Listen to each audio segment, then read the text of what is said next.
Now, for you, all of you in Christianity, please don't differentiate between your religion and Buddhism or other great religions. It's just the Buddha has been a peace preacher. He has never advocated violence, and that's what I like. The same with Christianity. But the later followers of Christianity or Islam or other several religions misuse the teachings of Christ and create so much chaos or bloodshed in this world. That must not be. That should never be allowed by any master. But sometimes they are forced into that situation. Like, for example, Sikhism was also relentlessly persecuted by the government at that time. The story of Guru Arjan Dev Ji, vegetarian, the fifth Sikh Guru, is one of profound strength in the face of unimaginable pain. He was a man of peace, known for his gentle heart and vision for a harmonious society. But the world around him was filled with hostility and intolerance. The growing influence of Sikhism disturbed the Mughal Emperor Jahangir, who saw the community's unity as a threat to his rule. In his unwavering dedication to the truth, Guru Arjan Dev Ji refused to bow to Jahangir's demands. His courage to stand by his faith was met with unbearable consequences. When Guru Arjan Dev Ji was arrested and brought to Lahore, he was subjected to days of torturous agony. His captors forced him to sit on a searing hot iron plate, while scalding hot sand was poured over his body. The excruciating pain was unimaginable. Yet, amid that suffering, Guru Arjan Dev Ji sat in meditation, reciting Tera Bana Mitha Lage. Your will is sweet to me, O Lord. Despite his body burning, his soul remained untouched by hatred or revenge. At the time of Emperor Aurangzeb, for standing against tyranny, Guru Tegh Bahadur Ji, vegetarian, was arrested and brought to Delhi. His loyal companions were tortured and killed in front of his eyes. Bhai Mati Das, vegetarian, was sawed in half. Bhai Sati Das, vegetarian, was wrapped in cotton and set on fire. And Bhai Dayalaji, vegetarian, was boiled alive. Yet Guru Tegh Bahadur Ji remained unwavering, his heart filled with the love of humanity. On November 24, 1675, in the bustling marketplace of Chandni Chowk, Guru Tegh Bahadur Ji was beheaded, etc. It's just like nowadays, even the Christian believers have been persecuted, even to death, in different countries. Believe it or not, we are in the 21st century. They still treat unbelievers very brutally. Just let them be, man. Just because they don't preach the way you want them to preach doesn't mean what they preach is not true. But there's always something. There was always human stuff. It's very sad to hear even nowadays many Christians are persecuted even to death because they're Christian. And also some Muslims are being persecuted because they're Muslim. So there are some Muslims who did bad things like terrorism, so that blankets the whole Muslim reputation. And many of the Christian priests abuse the faithful, including children and even babies. That makes people revolt against them and then against Christianity as a whole. These are very sad things. It all became terrible and brutal because of ignorance. Just like this monk, he says such things about Christianity, like there's no God. It is still a small thing.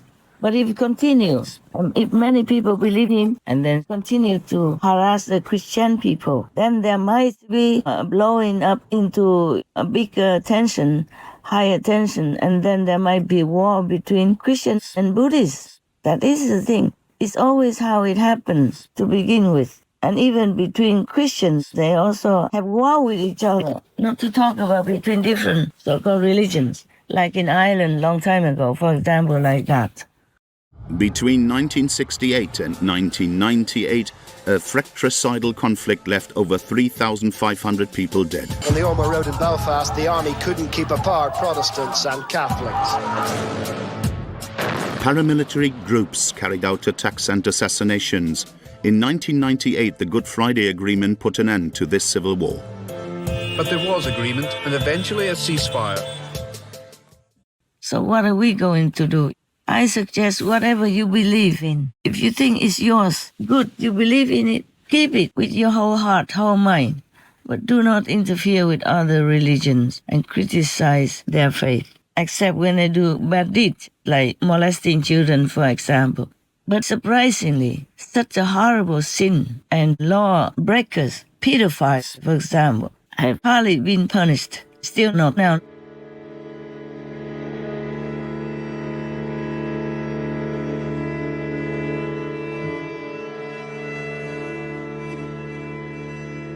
etc.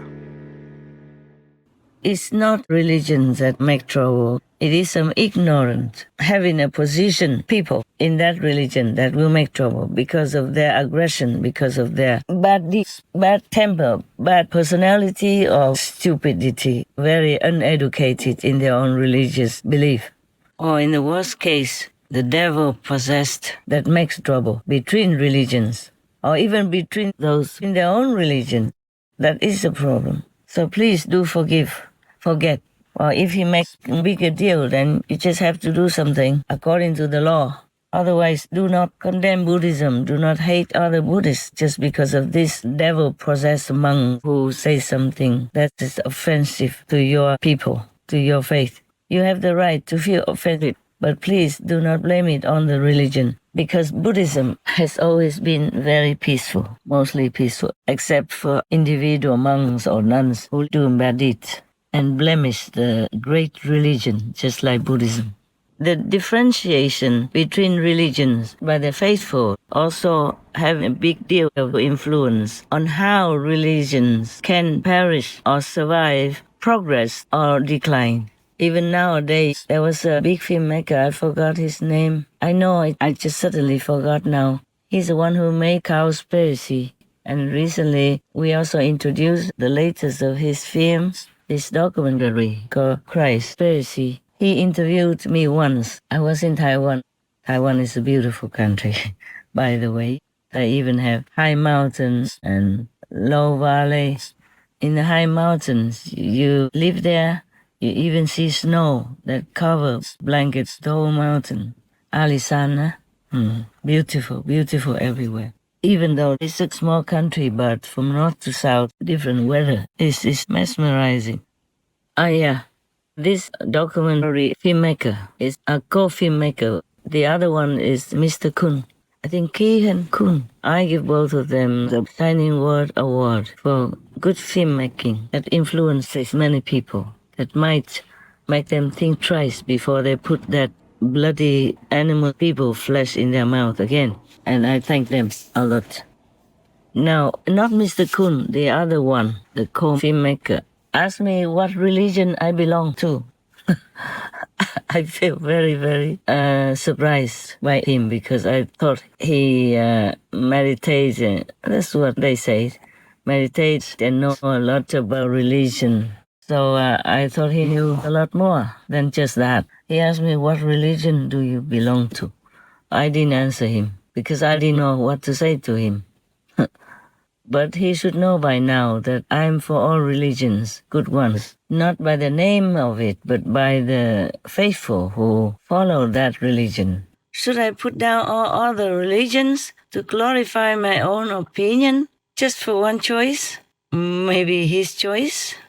It was truly such an honor. I've been vegan 10 years. When I went vegan 6 years before Cowspiracy, a lot of Cowspiracy was inspired by your book that I found. So you had a big part of Cowspiracy. Thank you. Very honored to be. Well, let's start asking some questions. What religion would you say that you follow? Well, actually, all religions taught similar things. Even in the Bible, it says, "Be you not among meat eater and wine drinkers." But you see, we do follow or not? See, and in Buddhism, it's also similar like that. Buddhism has 5 precepts, including all those don't eat meat and stuff like that. Buddha say, if you eat meat, you're not my disciple. Yeah, and the Bible say the same, eh? Don't be among meat eaters and wine drinkers. So I don't understand why people don't read that.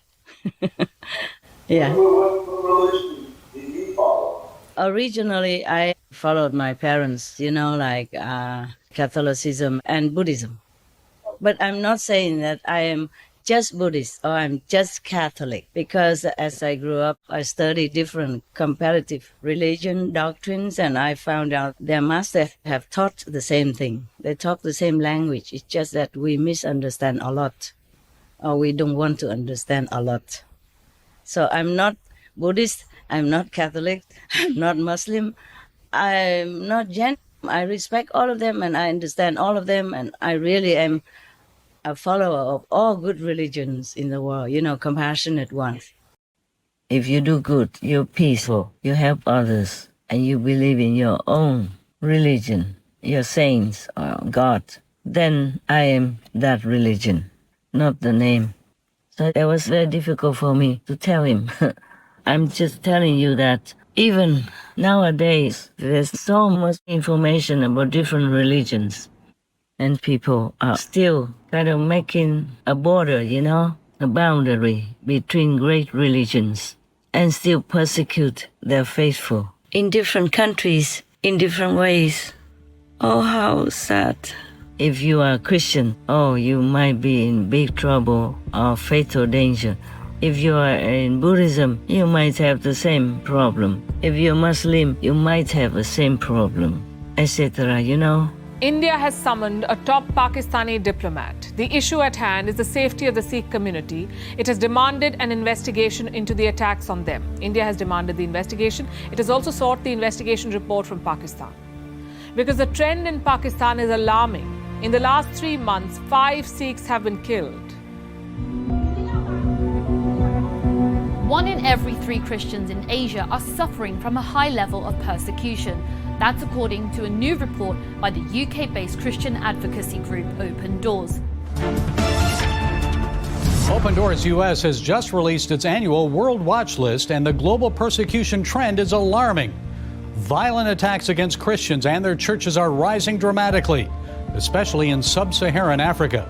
What makes Myanmar a textbook example is that the military has been launching attacks on the Rohingya, a Muslim minority in a majority Buddhist country.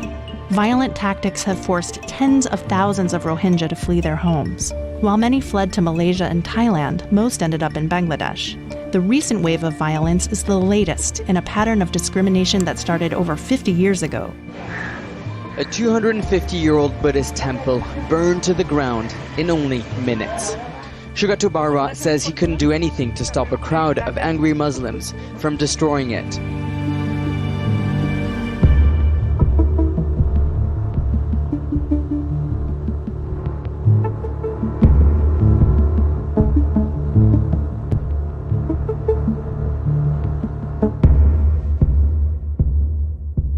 Etc.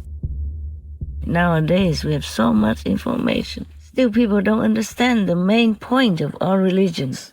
What's the goal? What are all religions pointing to? It's very sad for me sometimes, frustrating.